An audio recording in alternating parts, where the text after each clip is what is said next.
세계적인 전도 사역자였던 빌리 그레엄 목사가 그의 사역을 마무리할 때쯤 이렇게 말을 했습니다. 저는 지금까지 복음이 교회 밖에 있는 사람들에게 필요한 것으로 생각했습니다. 하지만 사역을 하면 할수록 돌아보니 오히려 교회 안에 있는 사람들에게 복음이 더 필요함을 깨닫게 되었습니다. 이 말처럼 안타까운 말이 있을까요? 당연히 예수를 믿고 예수를 위해 인생을 바친 사람들이라고 생각되는 그런 성도들이 모인 교회 안에 복음이 더 필요하다고 하는 그 말처럼 참으로 안타까운 말은 없을 것입니다. 빌리 그레엄 목사는 80회 생일이 지난 후에 한 인터뷰에서 그 인터뷰를 한 사람이 당신은 참 훌륭한 일을 많이 했고 많은 상을 받을 것입니다. 당연히 후회할 일도 없겠지요 라고 말했을 때 그는 나는 실패한 사람입니다 라고 말합니다. 그리고 나는 사람들과 너무 많은 시간을 가졌고 하나님과 너무 작은 시간을 가졌습니다.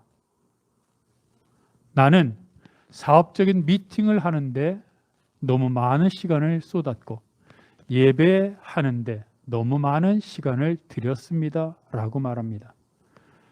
내가 하나님과 더 많은 시간을 가졌다면 사람들이 나와 함께 있을 때 하나님의 임재를 더 많이 느꼈을 텐데 말입니다 라고 대답했습니다.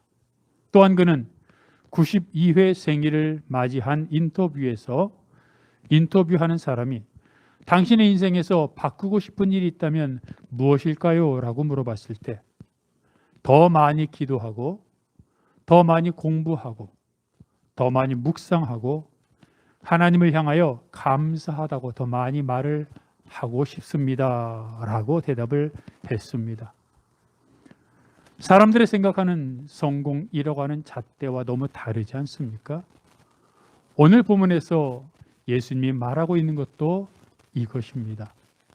흔히 말하는 성공, 형통, 그리고 이 땅에서의 삶의 다른 것이 무엇인지 오늘 본문을 통해서 근본적인 것에 대해, 뿌리에 대해 예수님이 말하고 있습니다. 예수님은 첫 번째로 하나님과 함께 계셨습니다. 요한복음 1장 1절은 태초에 말씀이 계셨고 이 말씀이 하나님과 함께 계셨다라고 얘기합니다. 이 말씀이 예수 그리스도입니다. 예수님은 태초부터 하나님과 함께 계셨습니다. 그 예수님이 이 땅에 내려오신 다음에는 어떻게 되었습니까? 예수님은 요한복음 14장 10절 말씀에서 이렇게 말씀하셨습니다. 쉬운 성경입니다.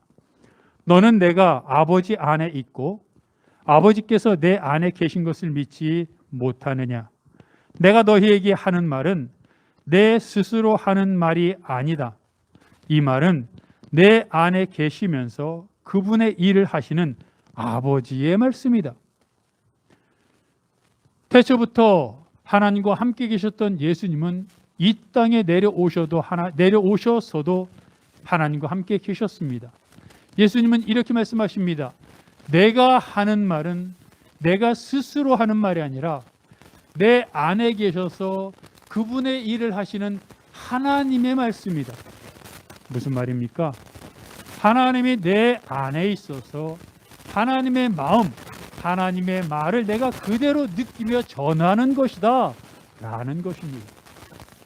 그렇다면 예수님이 이 땅에서 하나님과 함께 하기 위해 어떻게 했습니까?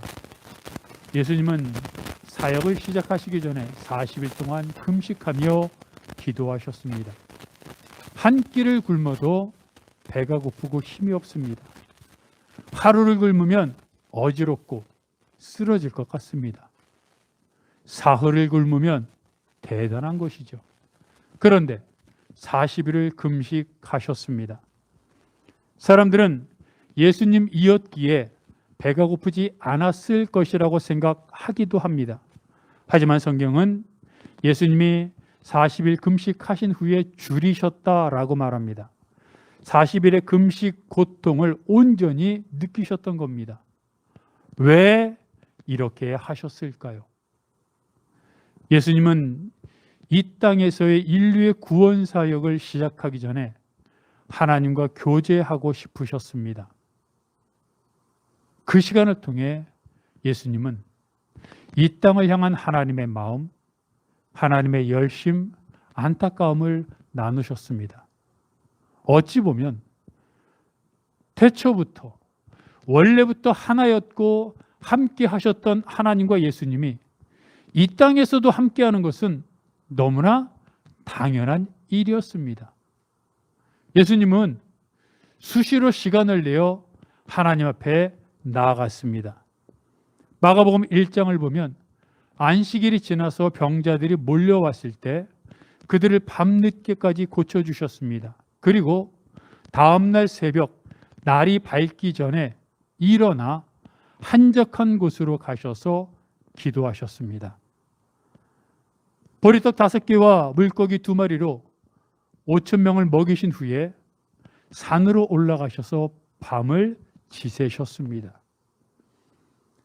예수님이 얼마나 무수한 시간 동안 하나님 앞에 나아가 기도했겠습니까? 예수님이 그렇게 기도하셨던 이유, 사역을 할 때도 하나님의 마음을 느꼈고 하나님의 마음에 주시는 말씀을 그대로 전했습니다. 즉 사역할 때도 하나님과 동행했던 것입니다.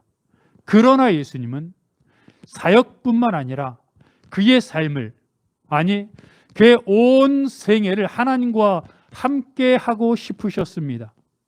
어느 것 하나 잠시 한순간도 하나님 없이 하는 것을 원하지 않았습니다. 그래서 예수님은 십자가 고통을 당하셨을 때 육체적인 고통도 고통이었지만 무엇보다 하나님과 분리되는 고통을 가장 힘들어 하셨습니다. 그래서 뭐라고 하셨습니까? 엘리 엘리 라마 사박다니, 나의 하나님 어찌하여 나를 버리셨나이까? 육체의 고통만큼이나, 아니 육체의 고통보다 더한 하나님과의 분리, 하나님과 떨어졌던 그 잠시 동안의 시간이 예수님은 견딜 수 없이 고통스러웠던 것입니다. 왜 예수님은 하나님과 그렇게 하나 되는 시간을 갈망했고 추구했고 그렇게 보냈을까요? 원래 하나였기 때문입니다. 떨어져 있는 것은 상상할 수도 없었기 때문입니다. 하나님과 연합하는 삶, 하나님과 동행하는 삶, 하나님과 교제하는 삶, 하나님과 나누는 삶은 표현할 수 없는, 이 세상이 줄 수 없는, 이 세상이 알지도 못하는 은혜요 평안이기 때문입니다. 예수님이 원래부터 하나였고 함께였던 예수님이 이 땅에서도 하나님과 함께하기 위해 그렇게 애쓰셨다면 우리는 어떻게 해야 하겠습니까?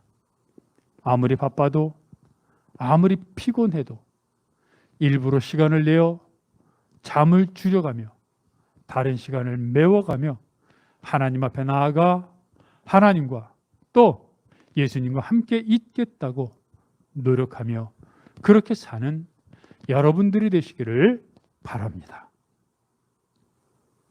성경은 두 번째로 예수님이 제자들을 함께 있게 하시려고 부르셨다고 말하고 있습니다. 하나님과 함께였던 예수님은 제자들을 부르셨습니다. 성경은 예수님이 제자들을 부르신 가장 첫 번째 이유를 함께 있게 하시려고 라고 말하고 있습니다. 함께 있는다는 것이 무슨 말입니까? 말 그대로 함께 같이 있는 것입니다. 시간적으로 같은 시간에, 물리적으로 같은 장소에 있는 것만을 말하지 않습니다. 같은 마음을 품는 것을 말합니다. 여러분, 마음이 콩밭에 가 있다는 것이 무슨 말입니까? 같은 시간에 같은 장소에 있어도 다른 생각, 다른 꿍꿍이를 갖고 있다면 그것은 같이 있는 것이 아니기 때문입니다. 다시 말하면 같은 시간에 같은 장소에서 같이 머물고 함께 있는 것은 같은 마음을 갖도록 하기 위한 과정이라는 것입니다. 그래서 예수님은 제자들을 부르셔서 함께 있게 하셨습니다. 언제 함께 있었습니까? 예수님의 사역 현장에 함께 있었습니다. 병에 걸려 고통스러워하며 힘들어하는 백성들을 고치는 치유의 현장에 함께 있었습니다. 배고파 쓰러져 있는 백성들에게 먹을 것을 주시는 그 현장에도 함께 있었습니다. 하나님의 말씀에 굶주려 있는 백성들에게 열정적으로 하나님의 복음을 전하던 그 뜨거운 시간에도 제자들은 함께 있었습니다. 제자들은 예수님의 사역의 현장뿐만 아니라 일상의 삶 속에도 함께 했습니다. 예수님이 식사할 때도 같이 했습니다. 예수님이 주무실 때도 같이 했습니다. 즉 예수님의 모든 시간을 함께 했습니다. 일반적으로 스승이 제자들을 가르칠 때 교육 시간을 정해놓고 그 시간에 모여 함께 교육하고 헤어지곤 합니다. 지식의 전수가 목적이기 때문입니다. 간혹 합숙 프로그램도 있지만 그것은 공부 이외의 다른 것들을 단순화하고 최소화하기 위해 합숙하는 것이지, 합숙할 때도 공부하는 시간 이외에는, 가르치는 시간 이외에는 선생과 학생들이 따로 분리되어 있습니다. 그런데 예수님은 제자들과 함께 있었습니다. 예수님은 제자들에게 지식을 전수하려고 했던 것이 아니기 때문입니다. 예수님이 제자들과 함께 있으면서 제자들에게 원했던 것은 삶의 변화요, 인생의 변화요, 가치관의 변화였습니다. 예수님은 제자들과 함께 있으면서 그들에게 예수님이 어떠한 분이신지, 하나님이 백성들을 얼마나 사랑하시는지, 믿음이 무엇인지, 이 험한 세상을 살아가면서 어떻게 해야 천국을 소유하며 살아갈 수 있는지를 삶을 통해 체득하고 깨닫고 믿음을 소유하기를 원하셨습니다. 그리고 나서 제자들을 보내서 전도도 하고 병자도 고치고 귀신을 쫓아내게 하셨습니다. 이것이 순서입니다. 예수님은 전도하고 고치고 귀신을 쫓아내는 것이 주문을 외우거나 방법을 배우거나 하는 것으로 되는 것이 아니라는 것을 알았습니다. 그들에게 능력이 주어지기 전에 이미 하나님 나라에 대한 이해가 선행되어야 했고, 그 죄로 인해 목말라하고 어둠 속에서 살아가며 신음하는 백성들을 향한 안타까워하며 불쌍히 여기며 긍휼히 여기는 마음을 소유해야 했기 때문입니다. 그렇지 않은 상태에서, 다시 말하면 예수님을 알지 못하고 예수님과 교제하지 못한 상태에서 능력을 얻고 능력자가 되고 전도를 통해 병든 자를 고치고 또 귀신을 쫓아내는 능력을 얻게 되면 그 사람은 반드시 교만하여 멸망할 수밖에 없기 때문입니다. 그래서 예수님은 제자들을 보내면 뭐라고 말씀하셨습니까? 너희가 거저 받았으니 거저 주어라. 사람들이 가장 착각하는 것이 그것 아닙니까? 내가 노력했으니, 내가 시간을 투자했으니, 내가 그만큼 헌신했으니 내가 얻은 것이다 라고 말하는 것입니다. 하지만 하나님은 분명하게 말씀하십니다. 그 얻을 능력을 내가 너에게 주었다 말씀하십니다. 즉 하나님의 은혜라는 겁니다. 하나님이 주신 능력이라는 겁니다. 이것을 깨달아야 교만하지 않습니다. 이것을 자꾸 마음에 새겨야 겸손할 수 있습니다. 이 마음을 내가 갖고 있어야 아무리 시간이 많이 지나도 초심을 잃지 않을 수 있습니다. 사마리아에서 교회의 부흥을 경험했던 빌립 집사가 그것을 떠나라는 성령님의 말 한마디에 그것을 떠나 광야로 갔습니다. 바울은 수많은 핍박과 험난한 고난을 겪으면서도 생명을 걸고 복음을 끝까지 전했습니다. 예레미야는 자신의 동족인 남유다 백성들에게 거짓 선지자란 오해를 받고 핍박을 받으면서도 복음의 열정을 그치지 않았습니다. 이런 모습을 볼 때마다 참 대단한 사람들이다. 어떻게 저렇게 살 수 있을까? 나는 저렇게 살 수 없어라는 생각을 하곤 합니다. 많은 사람들이 그럴 것입니다. 그런데 오늘 본문에서 예수님이 제자들을 부르시며 함께 있게 하시려고 하는 말씀을 볼 때야 비로소 그들이 열정을 가질 수 있었던, 그들이 목숨을 바칠 수 있었던, 그들의 인생의 목적이 오직 여호와 하나님만을 추구할 수 있었던 근본적인 힘과 이유를 깨닫게 됩니다. 빌립 집사도 사도 바울도 예레미야도 하나님과 함께 있었던 사람들이었던 것입니다. 하나님과 함께 있을 때, 예수님과 함께 있을 때 내 마음속에 예수님이 주시는 평강이 들어오고 평강으로 인해 주를 향한 열정이 속에서 끓어오르게 되어 있습니다. 그것은 내가 하는 것이 아니고 하나님이 하시는 것입니다. 예레미야가 하나님의 복음을 전하지 않겠다고 결심한 적이 있습니다. 그때 어떻게 되었습니까? 예레미야 20장 9절 말씀은 이렇게 말합니다. 표준 세번역입니다. 이제는 주님을 말하지 않겠다. 다시는 주의 이름으로 외치지 않겠다 하고 결심하여 보지만 그때마다 주의 말씀이 나의 심장 속에서 불처럼 타올라 뼛속에까지 타 들어가니 나는 견디다 못해 그만 항복하고 맙니다. 얼마나 힘들었으면 주님이 부르신 선지자가, 하나님의 영광을 경험했던 선지자가 말씀을 전하지 않겠다고까지 결심했겠습니까? 그만큼 힘들었던 겁니다. 그런데 그렇게 말씀을 전하지 않겠다고 포기하고 낭망하고 지쳐 있었을 때 그의 심장에 하나님의 말씀이 불처럼 타올라 도저히 견딜 수가 없었습니다. 그래서 예레미야는 하나님께 항복했습니다. 그리고 다시 복음을 전하겠다고 결심했습니다. 빌립 집사가 사마리아의 부흥을 놔두고 광야로 갈 수 있었던 이유입니다. 사도 바울이 수많은 핍박과 고난이 기다리고 있는 것을 알면서도 생명을 바쳐가면서까지 복음을 전할 수 있었던 이유입니다.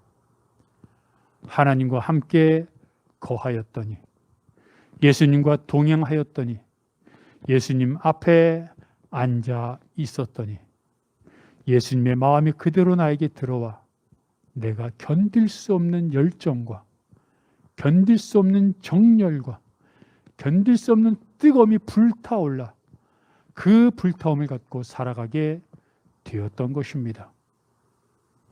어떤 목사님이 일본에서 목회할 때 다른 교회에 가서 설교를 한 적이 있다고 합니다. 예배 시간에 남성 중창단의 특송 시간이 있었습니다. 그런데 특송을 하려고 온 3명의 남자를 보는 순간 목사님이 깜짝 놀랐습니다. 그들은 야쿠자였기 때문입니다. 커다란 덩치에 걷는 자세, 입고 있는 라운드 티, 목과 팔에 있는 화려한 문신을 보면 보기만 해도 위압적이었습니다. 그런데 그들의 찬양을 듣고 또 놀랐습니다. 너무 아름다웠기 때문입니다. 눈을 감으면 은혜요, 눈을 뜨면 시험인 그런 곤란한 시간이 지속되었습니다. 특송이 끝나고 나서 3명 중에 1명이 짧은 간증을 했습니다. 그 내용은 이렇습니다. 그는 이렇게 말합니다. 그들에게는 3가지 특징이 똑같은 특징이 있다는 겁니다. 첫째는 그들은 야쿠자였다는 겁니다. 둘째는 그들은 다 한국인 아내를 가졌다는 겁니다. 그런데 그 한국인 아내들은 믿음이 좋아서 남편들의 구원을 위해 금식하며 기도했고 결국에는 야쿠자였던 3명의 남편들이 다 예수를 믿게 되었습니다. 그리고 그들이 갖고 있는 똑같은 특징 3가지는 세 번째는 하면서 그들 모두 왼손을 내밀었습니다. 그런데 그들의 왼손 새끼손가락이 모두 없었습니다. 야쿠자에게 있어서 그것이 무엇을 의미하는지 알고 있었던 일본 사람들은 그 모습을 보며 다 숙연해질 수밖에 없었습니다. 예수를 믿고 구원의 기쁨을 알았던 그들은 비록 야쿠자의 중간 보스였지만 더 이상 조직에서 일할 수 없었습니다.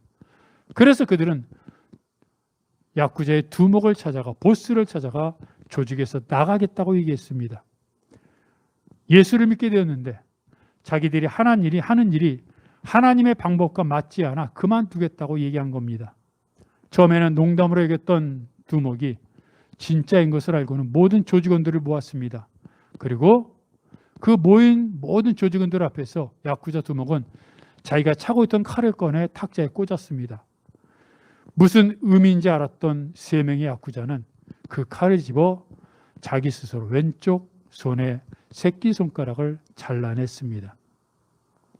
그들은 예수를 믿고 새끼손가락을 잘라내고서야 조직에서 나올 수 있었던 것입니다. 그 간증을 들었던 목사님은 예수님의 사람이 된다는 것이 무엇인지 너무나 선명하게 깨닫게 되었다고 말합니다. 그러면서 그 목사님은 이렇게 말합니다. 여러분은 예수님을 믿기 위해 무엇을 잘라내었습니까? 여러분은 예수님을 믿기 위해 무엇을 끊어내었습니까? 처음에는 무리들이었습니다. 처음에는 군중들이었습니다. 그런데 그들이 예수님과 함께 있으면서 변하였습니다. 무리가 제자가 되었습니다. 처음에는 예수님으로부터 무엇을 얻을 수 있을까 하여 두리번거렸지만 나중에는 예수님을 위해 자신들의 것을 내놓기 시작했습니다. 예수님이 가라고 말씀하시면 도시를 떠나 광야로 갔습니다. 예수님이 포기하라고 말씀하시면 이익을 포기하고 손해를 감수했습니다. 예수님이 말씀하시면 편한 길을 놔두고 좁은 길을 선택했습니다. 그들은 그것이 기뻤습니다. 그들에게 말씀하시는 예수님이 기뻤고 예수님이 말씀하신 대로 할 수 있어서 행복했습니다. 예수님 곁에 있기만 했는데 모든 것이 변했습니다. 예수님과 함께 있을 때 변하지 않는 것은 없습니다. 제자들이 변했던 것처럼 예수님을 핍박했던 바울이 변하여 전하는 자가 되었던 것처럼 우리도 예수님 곁에 있으면 변합니다. 어둠의 일을 벗어버리고 빛의 자녀로 살아가게 됩니다. 수많은 믿음의 선배들이 그들의 잘못된 삶 속에서 예수님 곁에 갔을 때 어둠의 일이 죽어버리고 새로운 피조물로 다시 거듭나 주의 사람으로 살아갔던 것처럼 주의 옆에서 주님과 동행하며 주님의 살아가겠다고 다시 한번 다짐하는 여러분들이 되시기를 축복합니다. 세 번째, 예수님은 함께 있게 하시려고 우리를 부르십니다. 함께 있게 하시려고 제자들을 부르셨던 예수님은 또한 지금 함께 있게 하시려고 우리를 부르십니다. 그래서 지금 우리가 해야 될 가장 시급한 일은 우리를 부르시는 예수님 앞에 나아가는 것입니다. 그러면 우리는 예수님을 어떻게 해야 예수님 앞에 나아갈 수 있습니까? 하나님의 말씀을 읽음으로 예수님께 나아갈 수 있습니다. 하나님의 말씀을 읽을 때마다 그 말씀은 내 양심을 찌르고 내 육체를 치유하고 나를 변화시킵니다. 하나님 앞에 만물이 벌거벗은 것처럼 드러나지만 하나님의 말씀 앞에 내 모든 육체와 영혼이 발가벗은 것처럼 드러나게 됩니다. 내 안에 숨겨져 있던 죄악, 내 안에 숨겨져 있던 모든 감정, 내 안에 드러나지 못했던 모든 아픔들이 말씀 앞에 드러나 치료받고 수술받고 회복되고 경고되고 그래서 하나님 앞에 온전히 회복되는 역사가 일어납니다. 말씀을 읽을 때마다 하나님은 그 말씀 속에 기록된 수많은 상황 속으로 나를 끌어넣습니다. 그래서 수많은 상황 속에 있었던 그 성경의 사람들 대신 내가 그 사람이 되게 만듭니다. 그래서 그 상황 속에서 나는 어떻게 할 것인지, 그 상황과 똑같은 상황을 겪고 있는 나에게 하나님은 그 사람들처럼 너도 회복시키시고 함께하겠다고 말씀해 주십니다. 그 과정을 통해 말씀을 읽을 때마다 우리 안에 치유의 역사가, 회복의 역사가 일어납니다. 기도를 통해 하나님 앞에, 예수 그리스도 앞에 나아갈 수 있습니다. 기도는 영혼의 호흡입니다. 사람이 숨을 쉬지 않으면 살 수 없듯이 기도를 통해 하나님의 임재를 경험하고 하나님과 교제하게 됩니다. 하나님 앞에 나아갈 때 내 안에 있었던 모든 근심과 두려움과 분노와 질투와 같은 감정의 찌꺼기들이, 또는 내 속에 숨어 있었던 쓴뿌리들이 하나님 앞에 드러나게 됩니다. 하나님은 그것을 다 씻으시고 불로 태우시고 내 안에 평강과 하나님의 위로와 능력을 채워 주십니다. 말씀과 기도를 통하여 하나님 앞에 나아가게 하는 가장 중요한 도구가 바로 예배입니다. 사도행전 4장에 기록된 사마리아 여인과의 대화를 통해서 예수님은 하나님께 영과 진리로 예배할 때가 온다라고 말하고 있습니다. 그것이 바로 이때라고 말합니다. 이때는 언제입니까? 말씀을 듣고 있는 바로 지금입니다. 하나님께 예배드릴 수 있는 기회가 주어진 그때가 바로 이때이고, 그때 지금 하나님 앞에 영과 진리로 예배를 드려야 합니다. 그때 하나님은 나타나시고 임재하셔서 우리들에게 말씀하시고 하나님의 은혜의 강가로 우리를 이끌어 주십니다. 같은 설교를 듣고 같은 찬양을 부르며 같은 예배에 임해도 각자 받는 은혜와 깊이와 내용이 다릅니다. 각 사람의 처지와 형편에 맞게 개별적으로 임하시기 때문입니다. 묵상을 통해 하나님 앞에, 예수 그리스도 앞에 나아갈 수 있습니다. 사람들은 묵상을 책상 앞에 앉아 말씀을 음미하며 말씀의 의미를 깨닫는 것이라고 생각하곤 합니다. 맞습니다. 하지만 삶의 모든 순간을 하나님 앞에 드리는 것이 묵상입니다. 회사의 업무 처리를 하다가, 누군가를 만나는 도중에, 중간중간 이동하다가, 공부하다가, 운동하다가, 다시 말하면 어떤 특정한 시간이 아니라 주어진 모든 시간 속에서 하나님 앞에 나아가는 것이 묵상입니다.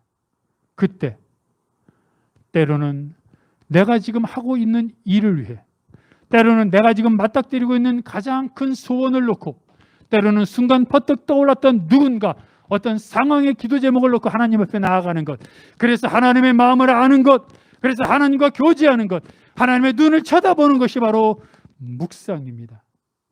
말씀, 기도, 예배, 묵상을 통하여 예수 그리스도 앞에 거할 때, 예수 그리스도와 교제할 때, 그 교제를 통하여 우리의 삶이 변화되고 내 안에 하나님의 은혜와 능력이 스며들어 내가 하나님의 사람으로, 그리스도의 군사로 살아가게 되는 것입니다. 한 선교사가 인도에서 사역하던 영국 선교사 윌리엄 캐리를 방문했습니다. 그 선교사는 윌리엄 캐리에게 수많은 역경 속에서 어떻게 그렇게 잘 견뎌냈냐며 칭찬하였습니다. 사실 윌리엄 캐리 선교사는 3번의 살해 위협을 받았습니다. 인도 정부로부터는 수많은 박해를 받았습니다. 수많은 시간과 노력을 들여 번역했던 성경과 수많은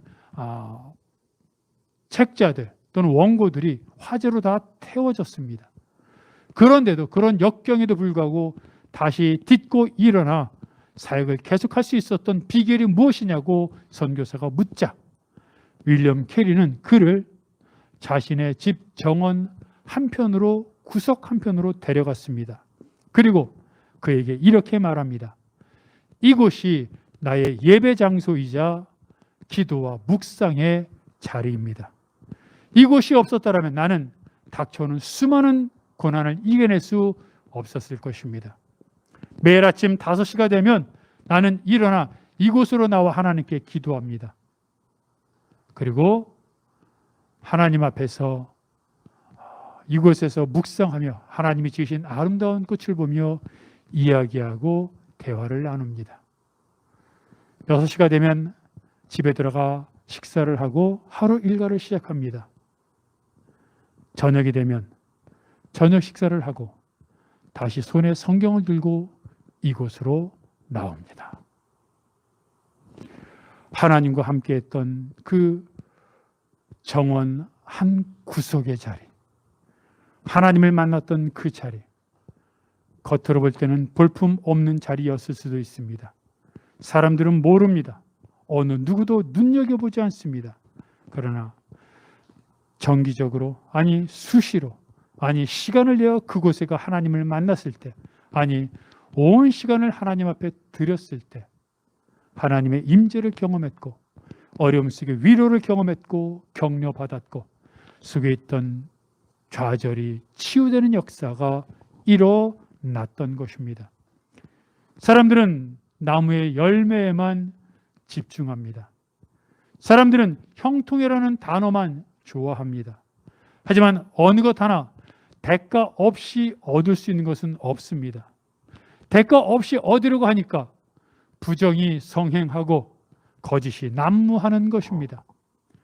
나무의 뿌리를 통해 물과 양분이 제대로 공급되기만 하면, 충분히 얻어지면 나무의 열매는 저절로 열리게 되어 있습니다.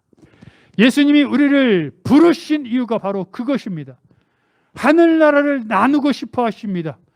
하늘 보화를 함께 얻어 이 땅에서 하나님과 함께 이 땅을 소유하며 천국을 누리는 삶을 가르쳐주고 누리게 하고 싶어 하시는 겁니다. 예수님은 하나님과 함께 하셨고, 제자들을 부르셔서 그들과 함께 하셨고, 오늘 우리들을 부르셔서 함께 하기를 원하십니다. 그것은 이 땅의 삶에 지치고 허덕이며 신음하는 우리들을 향하여 인생은 그런 것이 아니라고, 하나님이 베풀어 주신, 하나님이 우리에게 원하셨던 삶은 그런 지치고 고난 속에서 어려워하는 삶이 아니라 예수님과 함께 있음으로 말미암아 상황과 환경의 어떠함에도 불구하고 하나님의 은혜 속에서 누리고 즐기고 평안과 기쁨과 능력을 얻는 삶이라는 것을 말하고 체험하게 해주고 싶은 것입니다. 다시 한번 우리를 부르신 예수님을 기억하며 예수님 앞에서 예수님과 동행하며 예수님 앞에 앉아 말씀을 듣고 예수님과 동행하겠다고, 그래서 이 땅에서 하늘을 경험하고 천국을 소유하고 하늘 보화를 얻는 삶을 살겠다고 다짐하는, 그렇게 사는 여러분들이 되시기를 바랍니다.